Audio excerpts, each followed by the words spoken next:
Now what I'm going to show you here is the time.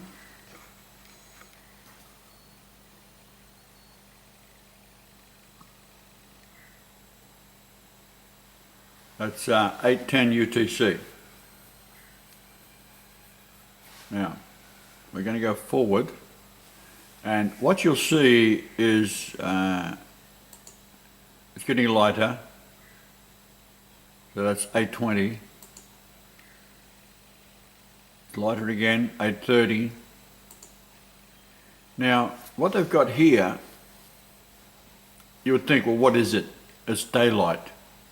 But they've done something to cover it up. What they've done is put something over the screen.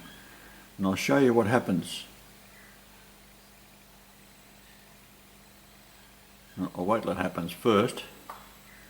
I'm taking a shot just with the camera on the screen of the computer. So it's brighter, as you see, brighter again. Now it's 9 UTC or local time. Brighter again, brighter again. It's 9:20, 9:30, 9:40. 9:50, 10, 10:10. Now, there's a rag. This is at 10:20. So what they've done is bright daylight, as you can see on the right-hand side of the screen there. We'll just zoom in. There's the rag over the camera. Something they don't want you to see. So obviously there's something passing horizon at that moment. It's 10:20 in the morning. So you go back, there's the rag. We just happened to catch it. These are 10 minutes apart, these shots. So as they was removing the rag, we happened to catch it from the front of the webcam. Okay, so there we got 10:30, 10:40, 10:50, 11, 11:10, 11:20, 11:30, 11:40, 11:50. You can see the shadow starting to pull back on the right hand side there. 12, 12:10, 12:20, 12:30, 12:40, 12:50,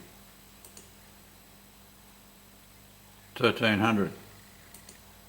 13:10, 13:20, 13:30, 13:40, 13:50, 1400. So it's 2 in the afternoon. 14:10, 14:20, 14:30, 14:40, 14:50, 1500, 15:10, 15:20, 15:30, 15:40, 15:50. So the sun would be coming from where we're looking at it at the point. You can see the shadows here. There's bright spots. Right, there's a bright spot on the end of the building. That's not quite as bright, so watch it, what happens. 1600. Now what happens with these cameras, when the light gets to a low level, it switches to black and white. So it's not unusual. But we see that the bright sun is coming from behind us. There's bright there, there's the shadows. That's the face of the snow has been pushed up. There's the face of the snow there. There's the face of the snow there. Face of the snow there. Something in the sky there. Right. It's not a seagull, I can assure you. Then it's dipping down, whatever that is. So it's gone from there to there. We'll go back a slide. That's 1610, we'll go back to 1600. It's jumped up. So what that indicates is the axis of the Earth is rotating this way. That's why it's bright in Antarctica at the moment, because normally, which I'll go to another slide and show you, I'll do it now so you can see it. Where is it?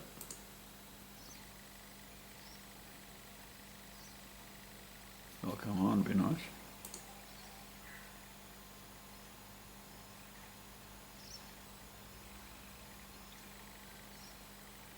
Right, these are the other stations.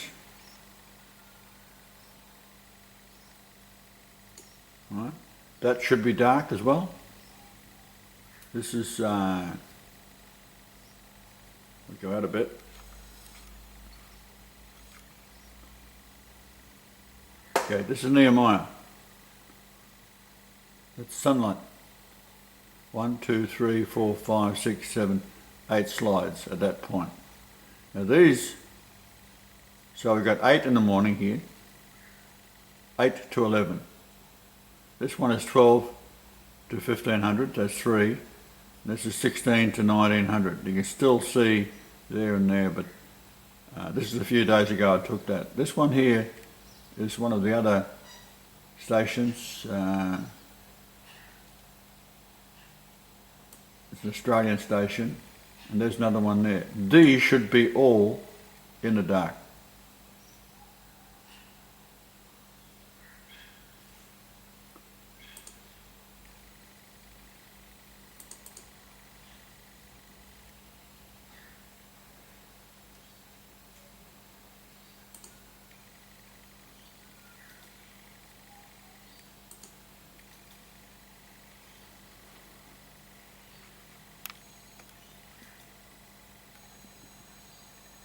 So we'll carry on with this.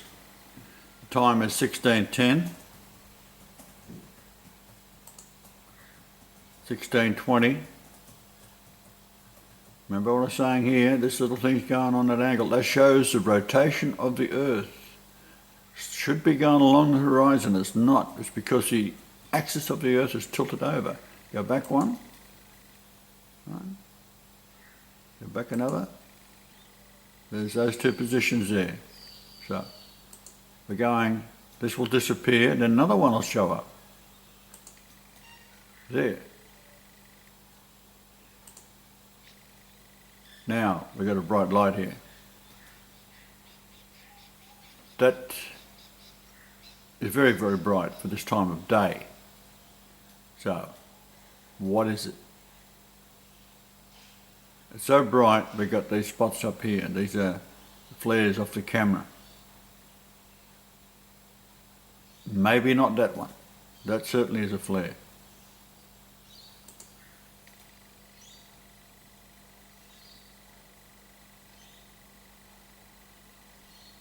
Is that something odd coming up over the horizon, which they haven't blocked out?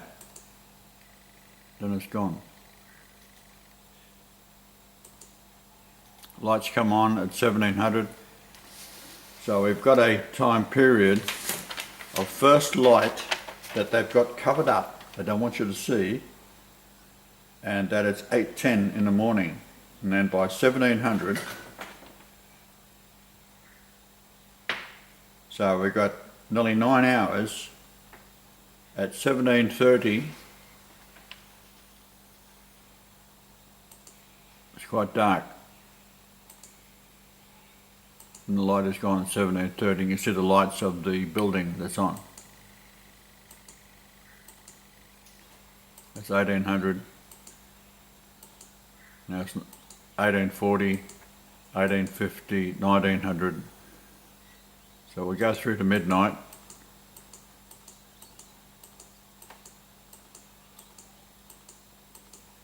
What is that?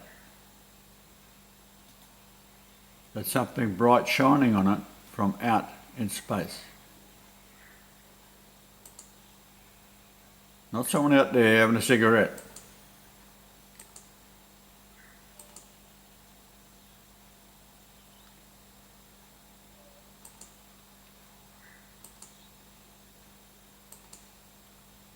$22.20.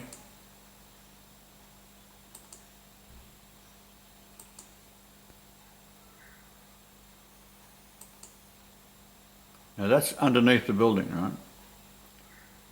The light flash around here would indicate there's something outside the building with its lights on, possibly a vehicle.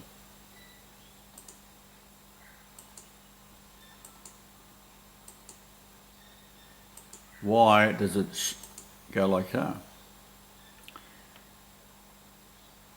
Now if that was something outside, it's a dim light. Go back, it's bright. Brighter, brighter. Lighting up all of this area of the building. Okay, so there's 2240. We'll go back. Okay, it starts at 2220.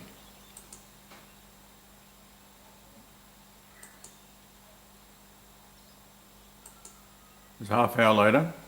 Very bright. Brighter again. Now, the base of the building, this is up on pylons, right? So this is something either under the building, shining from on the horizon, or it's something outside the building, on this side of the building, lighting the building up. But it's going over a period of time, it's getting brighter and brighter and brighter. Now, if it was a vehicle, why would it do that? Why would it dim like so? So all this odd stuff is happening down there. That could be easily explained. It's midnight now. Could be easily explained if we knew exactly what was going on. But what we do know for sure is there shouldn't be any bloody sunlight down there at all at this time of year. That's the whole point.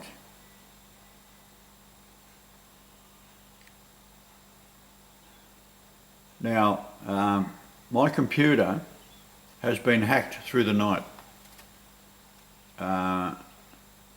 Yesterday, these were all illuminated. This here, on the bottom, is Paloa. Now you see how it's been covered up well. It's bright, right? It's been covered up. You run that all day and nothing happens.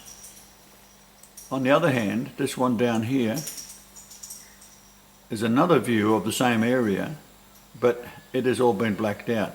When you go into it, you see it's all speckled and blacked out entirely. So they blacked that one out correctly. In other words, they don't want you to see something. It's going through its paces now. It'll stay that way. I've done it several times. Nothing happens. The same thing happens with this other one. There's your position.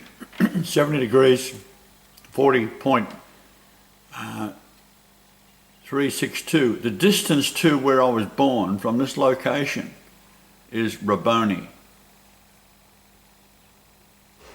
It's only found once in the entire Bible.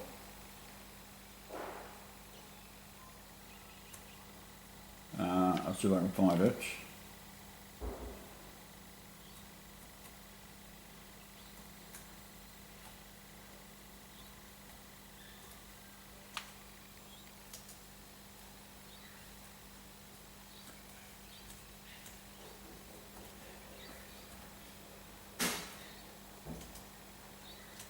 Found once in John 20:16. It says, Jesus saith unto her, Mary.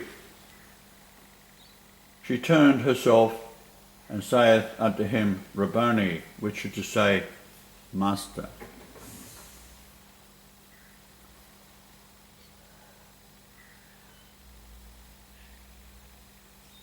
In the NIV it says, Jesus saith to her, Mary. She turned towards him and cried out in Aramaic, Rabboni, which means teacher.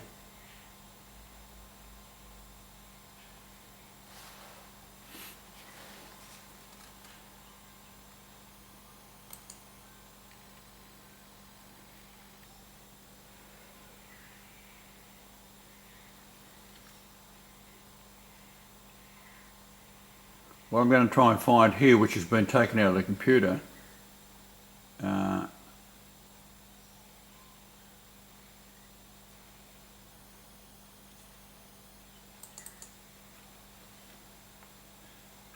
took a screenshot of this yesterday and I made a bitmap of it.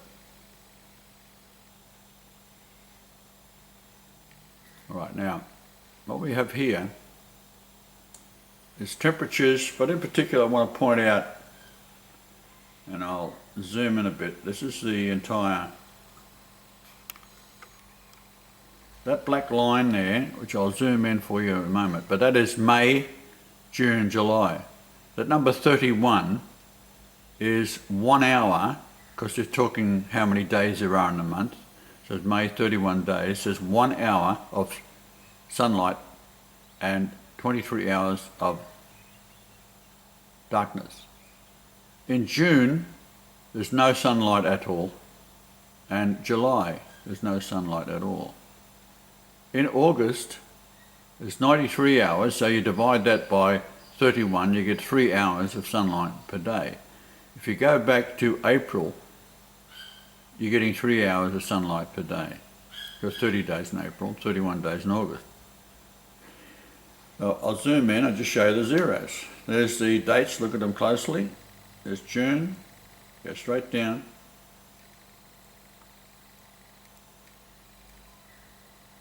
I'll zoom in. Okay, it's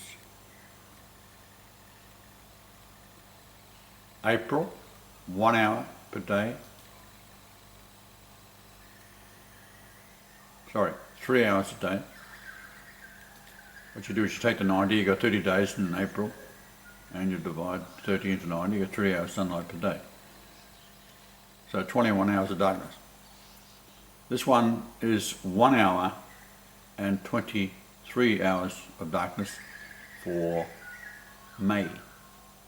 This is July. Go up and have a look, those two. Gives you the temperatures and everything else you want to know. June and July.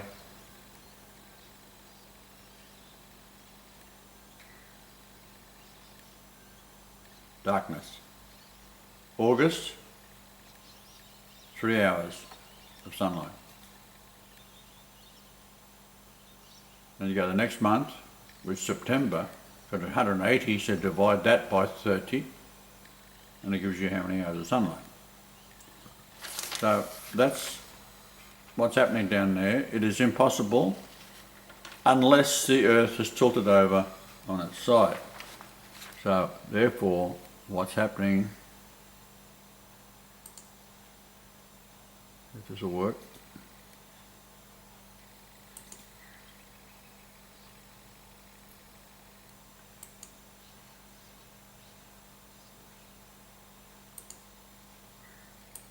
our internet connection, you see,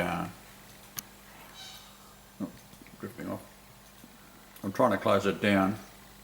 Google Earth is not responding. Hello, is that unusual for us? No, that's what happens every time we go to use anything on the internet. That we are completely monitored. Our telephone is out. Right, okay. Can't get through on my mobile to a strange number. She said she tried ringing that woman last night. Your number here? Yeah, couldn't get through. Mobile? Yeah. Okay, now, what we just to explain what's happening. A lady is advertising a washing machine for sale, and ours is starting to leak, so we thought, well, we'll get it. We could not get through to her on the phone. Our house phone doesn't work, and now the mobile phone is not working. She phoned it, couldn't get through, because they think it's someone phoning that may be trying to support us from overseas or whatever, so they just cut us off. And the spy agencies are pretty stupid. If you're a lunatic, anyone can get through. If you're Christ, no one can get through. It's just that simple. That's how stupid they are. Now, what did the lady say in the email? She'll only be available late Wednesday night to see it. She lives near the new centre we were at. And she said she tried phoning that number, couldn't get through. And the number that I phoned is correct. It said it was invalid. So, send it back. Well, when we're going to see it? Late tonight.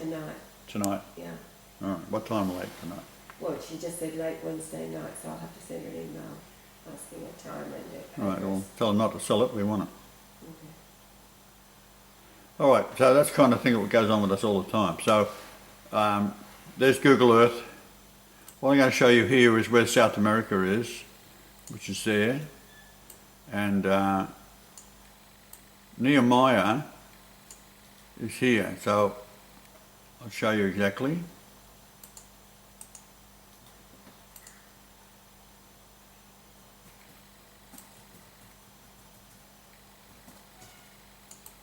And normally you go in and it'll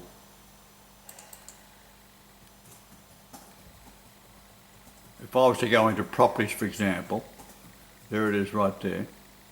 Okay. Now there's this white line that shows up. This is very significant.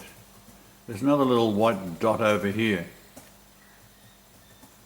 I've measured all this before and tried to figure out what that white line is, because there's no way of doing it. You see how slow it is? It's very, very pathetic.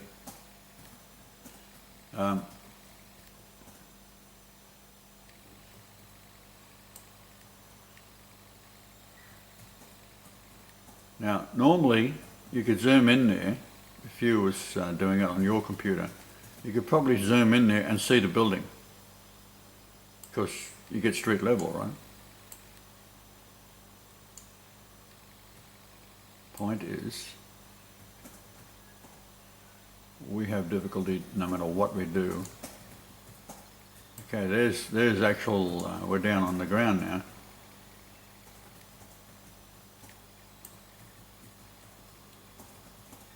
And there's Nuemayer. Now, that's been blanked out. Possibly only on my computer, but that's what happens with that. Constantly. And you see how slow it is. Well, if you do it your computer, and this has been happening forever with my computers. I can recall going to a lady's house in Melbourne in 1997. She was online. Everything worked like lightning. Just normal speed, just normal dial-up, right? Mine, however, was much worse than this. Okay, there's that white line, which I have no idea what it is. I have measured it on occasion, trying to, because it's just an anomaly. What you can do, at least, is measure the damn thing. So I'll go out a bit, you can see it, and I'll measure it. So I'll do it in nautical miles first.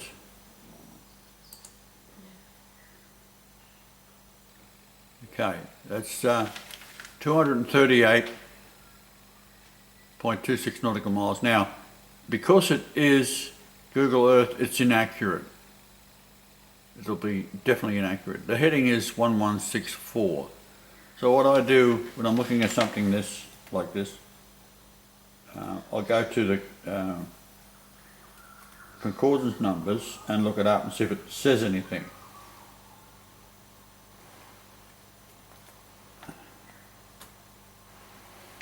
The word is example in Greek.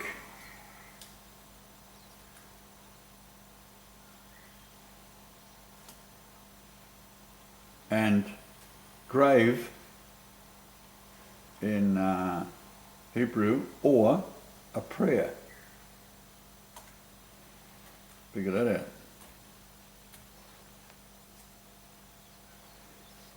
then it goes from another word, because these words have 7 directions it can go in. It goes to swell, to gush over, to swell out, as in a prayer, swelling out up to heaven, all this kind of nonsense. So you can go then do it in kilometres. So that's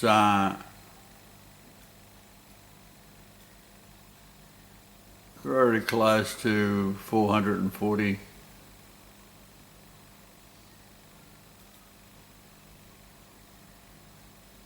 So it's 454 kilometres long.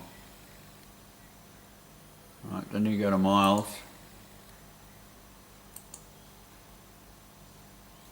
So we're going to the coastline there. And that is 280, so that's gestation, human period. We'll go back to miles.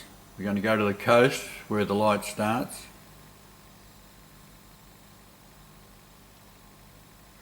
.280, do it again, kilometres. We go to the coast.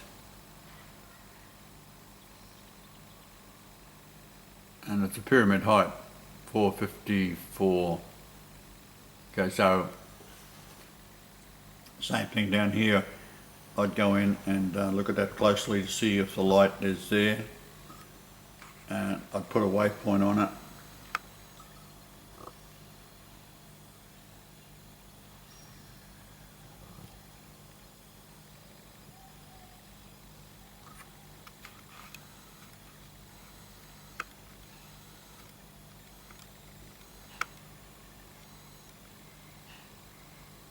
It's actually a little bit south of that.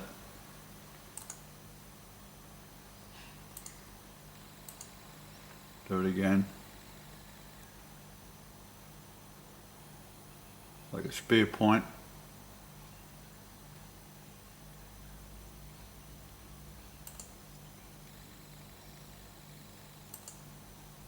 Pretty hard to get exactly up to the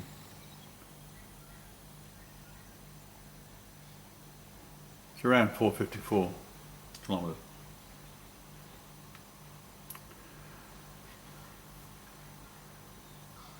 So we go to Nuemayer again. There, we know there's nothing there, but when we zoom out,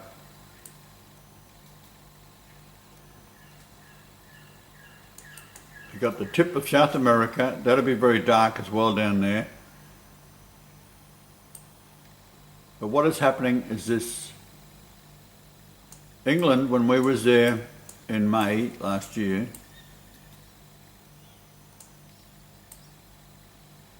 there's that impact. This is where Mars bumped into the Earth, and that's an impact. You see that, if you look at a lot of volcanoes, you go into volcanoes, you see that type of ejection material, but where some impact is hit from space and then it flies out. Well, this is 7,000 feet high. It's quite a large, exactly 7,000 feet. One of the times I measured it. However, it's probably changed. If you try and find that on the internet now, it'll be different. This is what they do. Okay, so there's Australia. Right now, Australia we're in the midwinter right now, and it's very warm. I'm walking around getting a suntan, building a greenhouse, which we're going to show you later on. Now, we go up to the UK.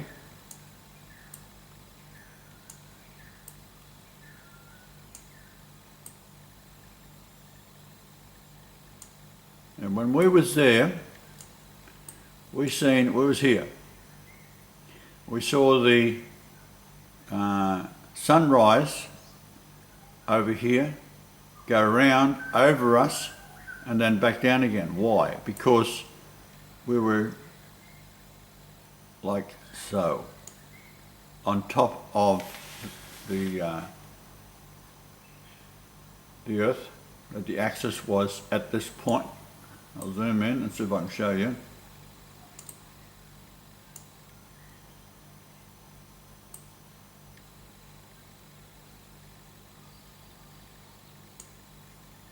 So we were down here. This is English Channel. It was at Folkestone.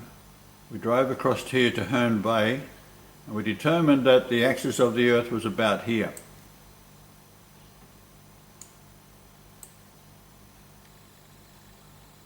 So I'll put a waypoint there.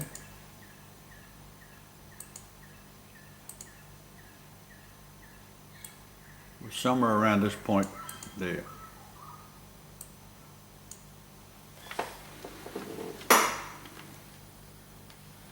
There. So that was a latitude of 51. That's actually around London, a little bit above London, right? So that means that the Earth was rotating around that point. And that is why if you were standing on the North Pole at a certain time of the year, May, you would see the sunlight go like so. And that's what happened. Sunlight rose there, come around the horizon, went above us at Folkestone, and then back up again, and then come over, and it was heading eastward to set. That only happened on the North Pole.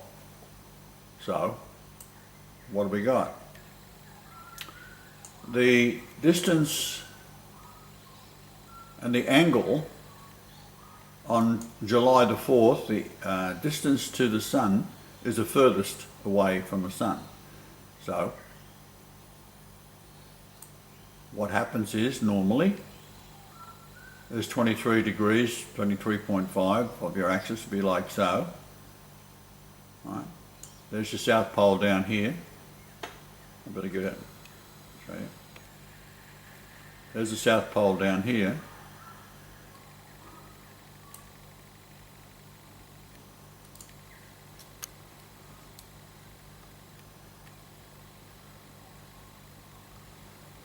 So if that then was the axis, normally it's tilted over like so. So let's get to the North Pole here.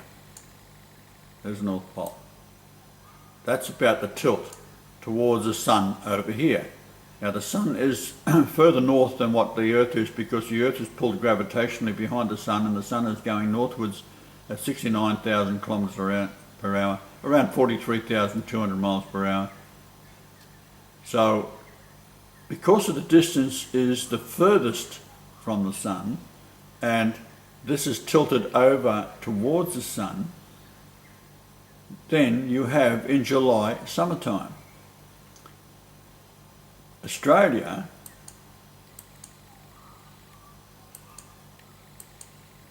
is down here, right? So in July it's winter time. But the sun is up in this direction. So the axis would be running through here. Right? However, what's happened now, we go back to England,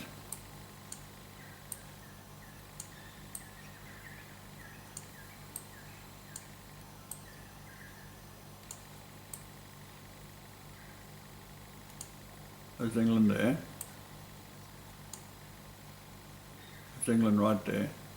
What appears to have happened is that the axis of the Earth has moved this way, about 40 degrees.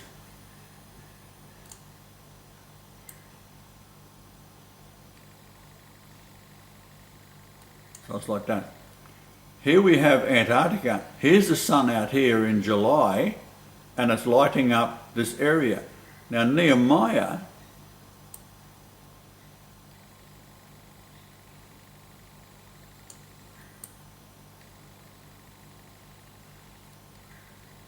sitting like so.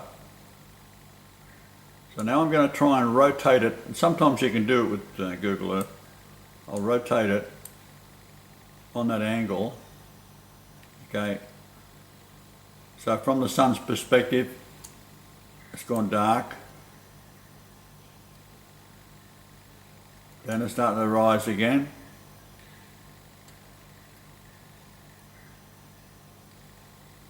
Now, Niemayer is down here.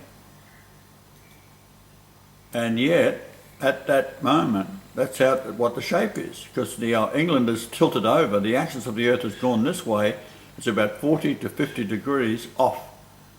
If it had gone the other way, it would have burnt England up. Europe would be burnt to a frizzle. Right, now we're coming into summer. It'll be very, very hot. We're coming into summer. And thankfully, only the act of God has caused this to happen. So they're saying, oh, goodness me, we've got to charge everybody carbon tax because Antarctica is melting. Must be caused by cows farting and using your car and breathing out. Bullshit. They say if Antarctica was to melt, there's a huge ice volume here, if it was to melt, it would cause the oceans to rise and flood all the cities around the coast. Now I'd like you to do an experiment. You get 2 glasses of ice and you fill, rather, 2 glasses. One filled with ice, and then put water into it, hot water will do, and bring it up till it's the top of the rim is at the level of the water, and the ice will be sticking up through the water, floating above it. Then take another glass of water, same size glass, fill it with water and put it side by side. Watch the ice melt. What happens to the water level? Nothing. So this is more bullshit coming out of your Jewish universities that's saying that if all the ice melted, they're going to flood the earth. So we've got to put carbon tax on. That's a good idea, isn't it? Somehow the carbon tax is going to stop. But you'll find that carbon tax, a country like Brazil, that doesn't have any carbon, by the size of the country, doesn't have any emission problem, it can sell its rights to America. And then the Jews are trading on the carbon tax. So America still soldiers on, burning up all of the carbon, producing carbon, because it's now bought a right to do so from Brazil. And it's been traded on the stock market. Isn't that brilliant? Now what happens is this, let's just say there's the ice up there. Now what's under Antarctica is molten material. Under all nations are the same. So this is actually a boat. All right? So if you was to say that's a boat and you're going to deliver your cargo into this little country here, that's a very large boat. So we said, all right, we'll take all the goods off there and plonk it on there. This will become lighter and float higher on the molten mantle. It makes no damn difference to the ocean level, does it? And that's the whole point. If you take all the goods off of a floating ship, that's what all nations are, because you're floating on molten mantle. All the ice would melt, runs down into the sea.